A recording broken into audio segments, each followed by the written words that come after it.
हमारा central bank यानी RBI हमारे देश का फॉरेन एक्सचेंज रिजर्व मेंटेन करता है, जिसमें $70 बिलियन की गिरावट देखने को मिली है 2022 की अगर हम बात करें तो। जैसा कि आप मेरे पीछे भी देख सकते हैं, $70 बिलियन का जो हमारा फॉरेक्स रिजर्व है वो फॉल हुआ है। और अभी जो प्रेजेंट हमारा फॉरेक्स रिजर्व है, अगर मैं पिछले साल से कंपेयर करूं तो वो $632.74 बिलियन था। अब वो डिक्लाइन होके $562.851 बिलियन पर पहुंच गया है। आज के पूरे एनालिसिस में, आज के पूरे इस लेक्चर में हम 4 चीजों को समझने की कोशिश करेंगे। सबसे पहला ये कि इसका क्या रीजन है, दूसरा ये कि यहां पर अगर ये $70 बिलियन से फॉरेक्स रिजर्व गिरा है तो इस पर इंपोर्ट पर जो हम बाहर से सामान खरीदते हैं उस पर क्या असर पड़ेगा। और ये भी समझेंगे कि 2022 में जो इतना गिरा है, इससे पहले के जो 2-3 साल थे 2019, 20 और 21, इसमें हमारा फॉरेक्स रिजर्व आपने आई एम श्योर सुना होगा कि वो काफी ज्यादा बढ़ा है। उसके क्या रीजंस थे, मतलब बढ़ने के और घटने के दोनों ही रीजंस आज के लेक्चर में हम समझेंगे। और फाइनली हम ये भी जानेंगे कि फॉरेक्स रिजर्व इतना जरूरी क्यों होता है किसी भी देश के लिए।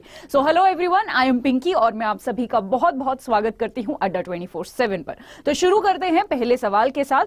हाँ जी, सो रीजन जानने से पहले, जैसे कि यहां पर तो आप देख चुके हैं कि कितना डिक्लाइन हुआ है। अभी प्रेजेंट जो है हमारा फॉरेक्स रिजर्व कितना हो गया है, ये वैल्यू आप याद रखिए, आपके एग्जाम में पूछी जा सकती है, क्योंकि आज अभी 1-2 महीने में काफी सारे एग्जाम्स हैं और लेटेस्ट डेटा हमेशा इंपॉर्टेंट होता है। तो पहला रीजन जानने के लिए, जो रीजन समझने के लिए हमें सबसे अच्छा सोर्स तो आरबीआई की वेबसाइट ही हो सकती है। तो मुझे लगा मैं आपको आरबीआई की वेबसाइट पर ही लेके जाती हूं। ये आरबीआई का वेबसाइट है जहां पर आपको जो है फॉरेन एक्सचेंज रिजर्व यहां पर देखने को मिलेगा। अगर हम ये पीडीएफ को खोलें तो यहां पर अभी प्रेजेंट हमारे देश का फॉरेक्स एक्सचेंज रिजर्व का ये शीट आरबीआई की वेबसाइट पर दिया हुआ है। आज के लेक्चर का सबसे इंपॉर्टेंट पीपीटी है, ये सबसे इंपॉर्टेंट स्लाइड है जहां पर हम ये समझेंगे कि टोटल फॉरेन रिजर्व जो है, फॉरेक्स रिजर्व जो है, वो बेसिकली किन किन चीजों से मिलकर बनता है। सबसे पहले जो सबसे ज्यादा हिस्सा फॉर्म करता है हमारे फॉरेक्स रिजर्व का, वो है बाहर की करेंसी, जिसको विदेशी मुद्राएं कहते हैं। और उसमें भी सबसे इंपॉर्टेंट है डॉलर। ठीक है, मैं ये नहीं कह रही सिर्फ डॉलर है, डॉलर के अलावा बाकी भी विदेशी मुद्राएं हैं, जैसे आपका यूरो हो गया, आपका जापानीज येन हो गया, ठीक है जी, आपका पाउंड हो गया, ये सारी चीजें भी हैं हमारे फॉरेक्स रिजर्व में। बट सबसे ज्यादा जो है हम वो डॉलर को मेंटेन करते हैं। उसके बाद गोल्ड को भी हम फॉरेन एक्सचेंज रिजर्व में मेंटेन करके रखते हैं। उसके बाद आपको पता है स्पेशल ड्रॉइंग राइट्स, ये आईएमएफ के इंस्ट्रूमेंट होते हैं। एसडीआर के फॉर्म में भी हम जो है फॉरेक्स रिजर्व को मेंटेन करके रखते हैं। तो सबसे बड़ी जो गिरावट यहां पर देखने को मिली है वो आप देख सकते हो, फॉरेन करेंसी में ही यहां पर गिरावट देखने को मिली है, जिसकी वजह से हमारा फॉरेक्स रिजर्व जो है वो गिरा है। राइट, चलिए अब यहां पर 2 मेजर कारण इसके निकल कर आते हैं या फिर बताए जा रहे हैं। सबसे पहला है वैल्यूएशन लॉस। वैल्यूएशन लॉस का मतलब है कि ये जो हमने फॉरेन करेंसी एसेट में अपना फॉरेक्स रिजर्व मेंटेन करके रखा था, यहां पर बहुत सारी ऐसी करेंसीज हैं, स्पेशली अगर मैं बात करूं, यूरो हो गया, पाउंड हो गया, जापान का येन हो गया, ठीक है, इनकी वैल्यू जो है वो घटी है। इनफैक्ट अगर मैं बात करूं तो सिर्फ एक डॉलर है, पिछले साल की अगर मैं बात करूं 2022 में, डॉलर की वैल्यू जो है काफी वो ऊपर हुई है। ठीक है, बाकी उसके साथ अगर हम कंपेयर करें तो रुपी की वैल्यू भी और ये सारी करेंसी की वैल्यू भी गिरी है।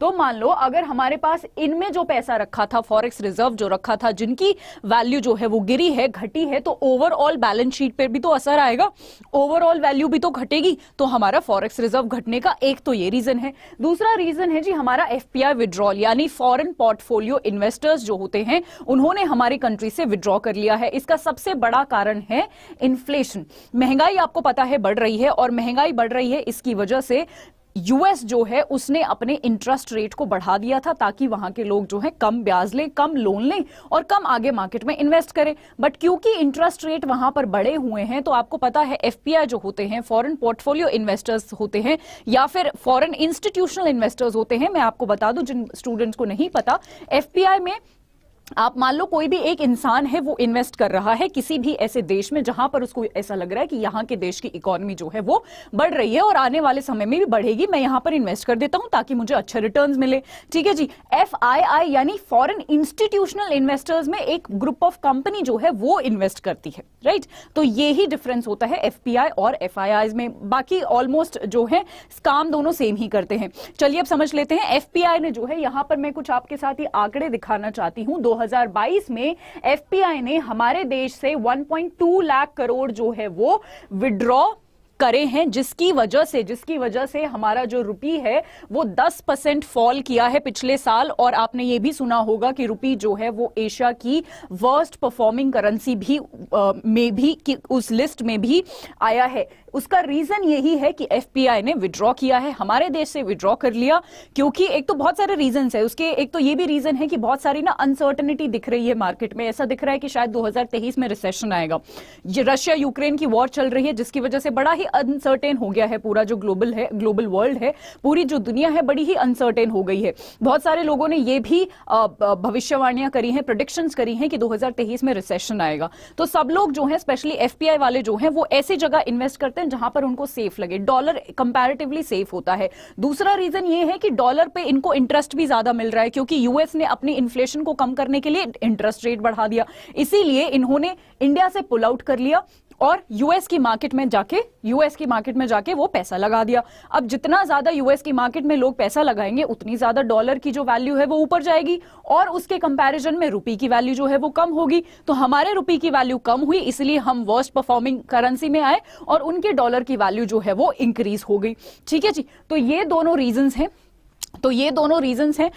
अब एक और चीज है यहां पर, देखिए सारी चीजें कनेक्टेड हैं। अब मान लो पहले $1 जो है, मान लो हमें वो 74-75 रुपए का पड़ता था, ठीक है, अभी वो सेम डॉलर हमें 84-85 रुपए का पड़ रहा है। तो हम अगर कोई भी चीज बाहर से खरीद रहे हैं, उसकी अगर हम डॉलर में पेमेंट कर रहे हैं, हमें वो सामान महंगा पड़ रहा है, ठीक है, और हमें अगर वो सामान महंगा पड़ रहा है तो हम उसकी पेमेंट कहां से करते हैं? डॉलर की हम पेमेंट कहां से करते हैं? जो हम सामान बाहर से मंगाते हैं हम अपने फॉरेक्स रिजर्व से पेमेंट करते हैं। तो फॉरेक्स रिजर्व से अगर ज्यादा पैसा हमारा जा रहा है इंपोर्ट करने में चीजें, तो फॉरेक्स रिजर्व हमारा नीचे आएगा ही आएगा, राइट। सो ये सारी चीजें जो है कनेक्टेड हैं। आप इस तरीके से चीजों को ना समझने की कोशिश करिए, सारी चीजें एक दूसरे से कनेक्टेड होती है। आई होप ये दोनों ही रीजंस, वैल्यूएशन लॉस और FDI का विड्रॉल और क्यों किया है, वो यूएस का एंगल, सारे जो एंगल से आपको समझ आ गए होंगे।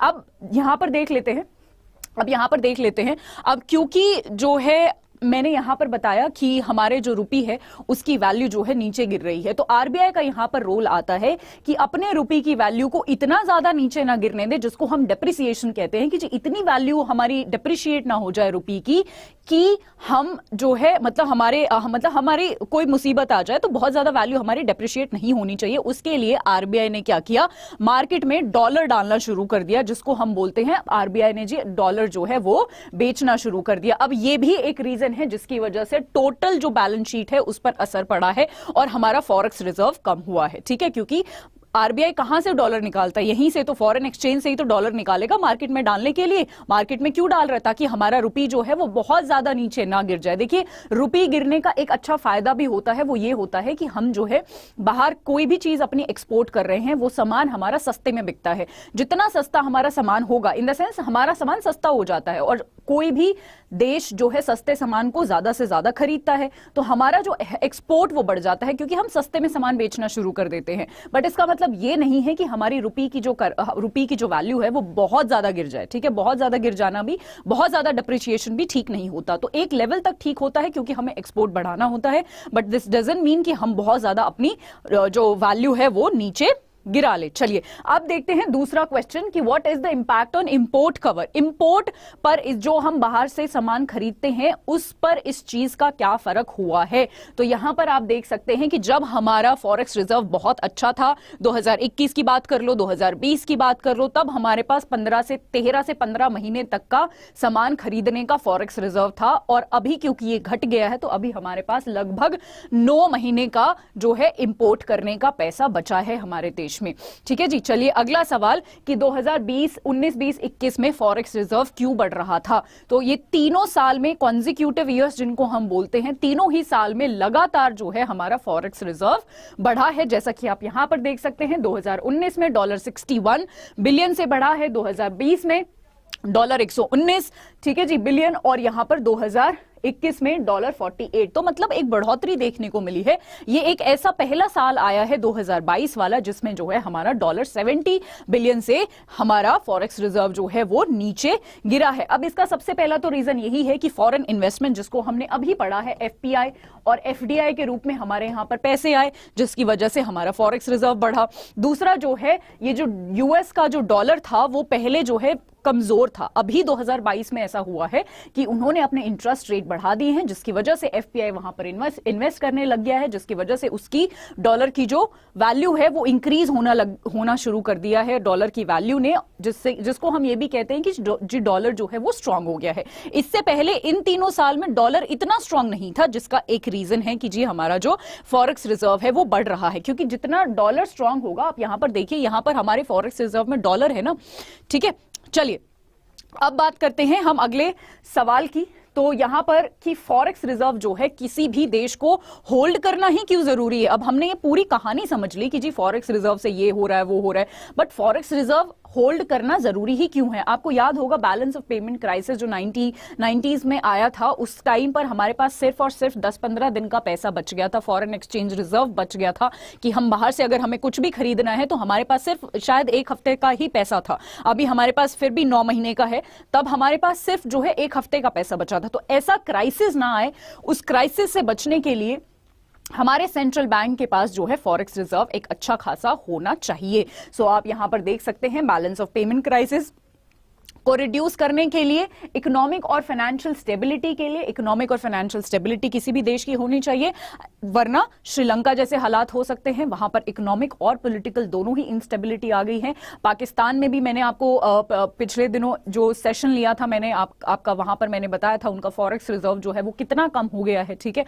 वहां पर IMF से जो है उनको लोन में डिले हुआ है और बहुत सारे कारण हैं, उनकी गलत नीति और बहुत सारे कारण हैं। मैंने आपको सारी चीजें वहां पर समझाई थी, जहां उनका भी जो रिजर्व है वो काफी कम हो गया है। तो ये सारी चीजें जो हैं, इन सारी चीजों से बचने के लिए, ये सारी चीजें किसी भी देश को फेस ना करनी पड़े, उसके लिए जो है foreign exchange reserve, forex reserve जो है वो बहुत बहुत जरूरी होता है। ठीक है जी, चलिए तो आई होप आज का जो लेक्चर था ये आपको काफी इंफॉर्मेटिव लगा होगा, काफी अच्छा लगा होगा, काफी सारी चीजें क्लियर हुई होंगी फॉरेक्स रिजर्व के बारे में, और वैसे भी ठीक है फॉरेक्स रिजर्व के बारे में काफी सारी चीजें जो हैं आपकी क्लियर हुई होंगी।